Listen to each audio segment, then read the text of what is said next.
শুরুতে আপনারা যারা সাংবাদিক বন্ধুরা এসেছেন আপনাদের সবাইকে শুভ বিজয়ের অগ্রিম শুভেচ্ছা এবং নেতাজি ক্লাবের তরফ থেকে অনেক অনেক অভিনন্দন। আপনারা জানেন আসন্ন দুর্গাপূজা কিছুদিন আগে থেকে যার প্রস্তুতি পুরোদমে শুরু হয়ে গেছে, তার মধ্যে একটা পার্ট আছে যেটা চাঁদা ওঠানোর ব্যাপার।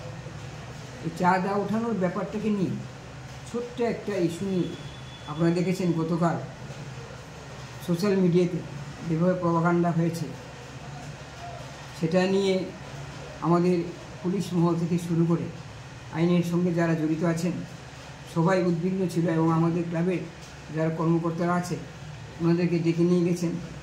আমিও সেখানে গেছিলাম। তো সেখানে ওনাদেরও দোষ নেই, যেটা করার ছিল সেটা হয়েছে। ব্যাপারটা এতই ছোট ছিল যেটাকে এই আকারে না গেলেও হতো। তো সেই ব্যাপারটা নিয়ে আপনাদেরকে দেখিয়েছি কেন, যেহেতু সোশ্যাল মিডিয়াতে ব্যাপারটা এসছে, আপনারা যারা সাংবাদিক বন্ধু আছেন আপনাদের মাধ্যমেই আমি চাই এই জিনিসটা সাধারণ মানুষ জানুক যে ঘটনাটা কিছুই না। আর এখানে মানে কোনো রকম উস্কানিমূলক কিছু নেই, কোনো রকমের ঝগড়া বা মানে অমিলের কোনো কারণে সেখানে নেই। যেমন একটা চাঁদা ওঠানোর ব্যাপারকে নিয়ে একটা বাড়িতে একটা চাঁদা ওঠানোর জন্য আমাদের ক্লাবের কতিপয় যারা সদস্য আছে ওনারা গিয়েছিলেন। সেখানে ওই বাড়ির যে মালিক, ওই বাড়ির মালিকের সঙ্গে আমার ব্যক্তিগত কথা হয়েছে। উনি খুবই খুশি, উনি চাঁদা নিয়ে ওনার কোনো বক্তব্য নেই, কোনো অভিযোগও নেই। কিন্তু ওই বাড়িতে ভাড়া থাকা অবস্থায় এক ব্যক্তি ছাত্র বলে নিজেকে পরিচয় দিয়েছে। জানি না উনি আসলে ছাত্র কি না, শোনা যাচ্ছে উনি হয়তো এমপি, যাই হোক যেটাই হোক উনি ছাত্র বলে বলেছেন এবং মিডিয়াতে যেটা রেকর্ডিং এসছে সেখানেও ওনাকে ছাত্র বলেই পরিচয় দেওয়া হয়েছে।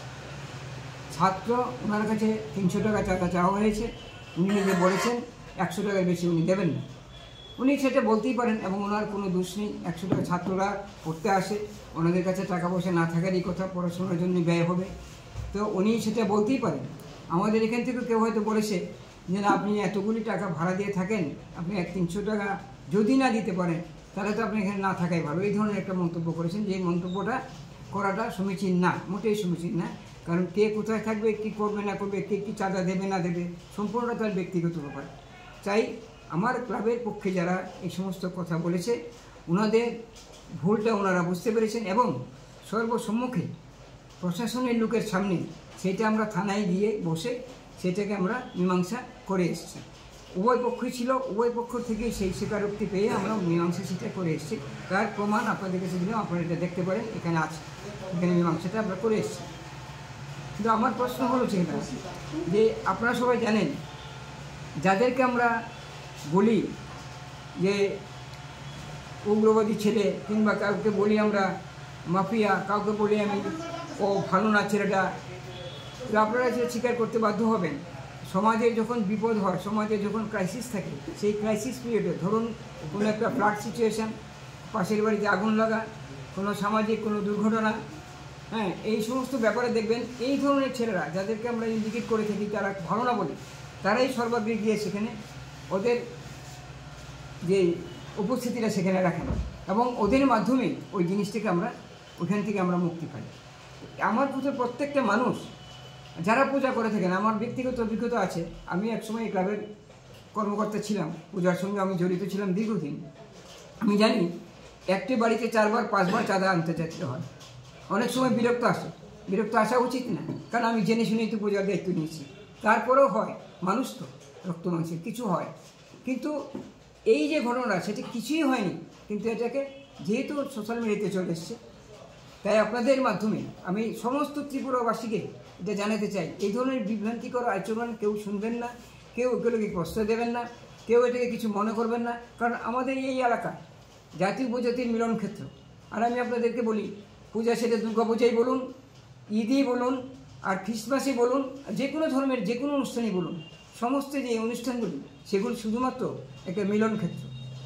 সমস্ত মানুষ মিলে, সর্বধর্মের মানুষ মিলে আমরা সেই মিলন ক্ষেত্র থেকে সবাই মিলে সমস্ত আনন্দটাকে শেয়ার করব, এটাই আমাদের মূল মন্ত্র থেকে, এটাই আমাদের উদ্দেশ্য থেকে। আর আমি নেতাজি ক্লাবের তরফ থেকে, এই এলাকার তরফ থেকে আমিও সবার কাছে এটা আন্তরিকভাবে অনুরোধ রাখবো যে আপনাদের সবার ভেতরে এই ভাবনাটাই রাখবেন যে আমরা একটা পুজো আসছে, চলুন সবাই মিলে হাতে হাত মিলিয়ে আমরা সবাই মিলে একসাথে এইটার আনন্দ উপভোগ করি এবং শেয়ার করি, একে অন্যকে আনন্দ দেই, যেন কারোর জন্যই কারো আনন্দটা বিনষ্ট না হয়। আমি আনন্দ করবো, আরেকজন করতে পারবে না, সেই জিনিসটা যাতে না হয়। এই ফিলিংসটা যখন আমার ভেতর থাকবে তখন আমি আশা করি এই ধরনের কোনো রকম ছোটোখাটো ব্যাপারে কাউকে বিচলিত করতে পারবে না। যিনি অভিযোগ পুলিশের ভূমিকা নিয়ে আপনাদের কি বলতে পারবেন? পুলিশের ভূমিকাটাই বলছি। দেখুন, পুলিশও মানুষ, আমার মতো আপনার মতো মানুষ, এবং এই যে আনন্দটা যেটা আমরা করব এই পুজোর 4 দিন আমরা যেভাবে মেতে উঠবো আনন্দে, সেই আনন্দে কিন্তু ওনারাও একই সমান ভাগিদারি এবং ওনাদেরও করার কথা। ওনারা ওনাদের পরিবার রেখে দিয়ে, বাচ্চা কাচ্চা আনন্দ রেখে দিয়ে 24 ঘন্টা ওনারা ডিউটি থাকেন। তাই আমি পুলিশকে স্যালুট জানিয়ে বলছি যে আপনারা যেভাবে ডিউটি করুন, আপনাদের প্রতি আমাদের আন্তরিকতা যথেষ্ট আছে। এবং নেতাজি ক্লাব এলাকার তরফ থেকে নেতাজি ক্লাবের হয়ে আমি বলছি, আপনাদের পরিশ্রম কিছুটা হলেও লাঘব করার চেষ্টা নেতাজি ক্লাবের ছেলেরা করবে। আপনাদের ডিউটি যেন সেভাবে দিতে না হয়, এরা ক্লাব ভলান্টিয়ার দিয়ে এই এলাকার শান্তি রক্ষার দায়িত্ব নেবেন। তাই পুলিশের ব্যাপারে আমার এতটুকুই কথা, আপনারা আনন্দ করুন, সকলের সঙ্গে করুন, আপনাদের ডিউটিতে আপনাদের করতে হবে, কিছু বলার নেই দাদা, করার নেই। তবু আপনাদেরকে স্যালুট জানিয়ে বলছি, আমরা আপনাদের পাশে আছি। কারণ জনসাধারণ আপনাদের পাশে থাকবে, আপনারা জনসাধারণের পাশে থাকবেন, এটা একে অন্যের পরিপূরক হয়ে আমরা কাজ করব, এটাই স্বাভাবিক, তাই না? আগামী দিনে আমি এতটুকু বলতে পারছি। আরেকটা মাস একটা ক্লাবের প্রতি যে চাঁদাবাজির মানে প্রত্যেক বছর একটা না কোনো জায়গার মধ্যে একটা অভিযোগ থাকে, সেটাকে আপনারা কতটুকু মান্যতা দিচ্ছেন? 100বার মান্যতা দিচ্ছি। মুখ্যমন্ত্রী বলবেন সেটা মান্যতা হবে না, সেটা হতেই পারে না। এবং মুখ্যমন্ত্রী, আমরা আমাদের প্রিয় মুখ্যমন্ত্রীর কথা আমরা জানি, উনি অন্তত আইনকে সেভাবে রেখেই উনি কথা বলবেন এবং সেটাই বলেছেন। এবং আমাদের প্রত্যেকটা মানুষের সেদিকে সজাগ দৃষ্টি থাকা দরকার, যেন কোনো অবস্থায় এর কোনো রকম ব্যতিক্রম না হয়, এবং সেটা হবেও না। আমি আপনাদেরকে কথা দিচ্ছি, যতদিন পূজার বাকি আছে, আরও চাঁদা উঠানো বাকি আছে, ওনারা আমাদের ছেলেরা যাবে, চাঁদা উঠাবে, কিন্তু সেখানে আর কোনো ধরনের এই ধরনের কমপ্লেন আপনাদের কাছে আসবে না, বা কোনো মিডিয়াতেও দেখবেন না, বা কেউ সেটা করতে পারবে না। এটা আমি এসুর করলাম আপনাদেরকে। আমার নাম তপন রায়, আমি সোশ্যাল ওয়ার্কার।